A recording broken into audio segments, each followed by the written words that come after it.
Mon parcours finalement est venu de la littérature aux arts et de la céramique que j'ai inventoriée. Pour moi, ce que je fais aussi, c'est de la peinture. C'est de la peinture avec des fleurs parce que je joue avec des textures, je joue avec des couleurs, je joue avec des formes, je joue avec l'espace dans lequel je suis. Je suis une raconteuse dans un sens. J'ai été travailler en pépinière chez mon frère et en travaillant en pépinière, j'ai découvert quelque chose que je connaissais parce que je viens de la campagne, l'immensité. Et c'est là que j'ai commencé à travailler avec des végétaux, avec des fleurs. Et j'ai pu, dans ma grange, prendre mes fleurs que je cueillais, que je faisais pousser, que j'entretenais, et je pouvais les mettre dans des boîtes pour en faire des grandes installations au sol. C'est que je les vois au printemps commencer à s'ouvrir et à s'épanouir, puis après ça, à flétrir et à mourir. Et il y a un rapport avec l'être humain aussi qui, rendu à l'automne de ma vie, si je peux dire maintenant, je trouve ça important d'en parler, de ne pas nier les changements, les passages, les deuils. Puis c'est pour ça que je travaille avec l'éphémère.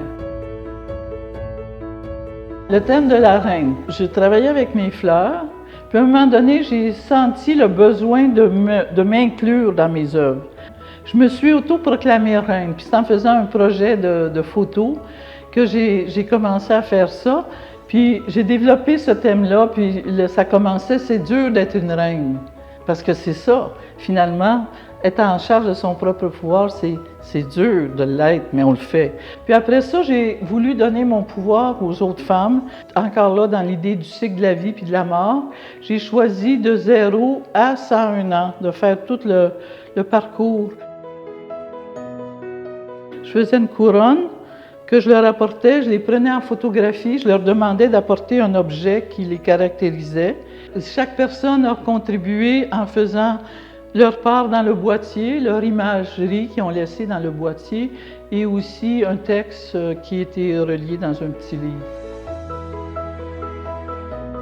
Le lieu m'inspire toujours, l'architecture, les lieux patrimoniaux qui ont une histoire, qui ont une beauté. J'ai vu que c'était les jardins de la Baronne, qui est à l'extérieur. Alors pour moi, ça a encore un rapport au lieu. Je me suis dit, je vais faire des jardins de la Baronne au jardin de la Reine. Et c'est comme ça que je suis arrivée ici avec cette exposition-là. C'est une prise en charge de soi-même et d'y penser à tout âge. On n'a pas fini le cycle, il est comme ça, puis on est important jusqu'à la fin. Alors c'est ça un peu que je veux dire. Puis je veux que les gens ressentent une émotion, que ça les fasse, je ne sais pas, que ça te rappelle des choses, puis que ça te dit, ben oui, c'est ça, moi ce que j'ai fait, c'est ce que je voulais faire, ou ce que j'ai pas fait, je peux le faire.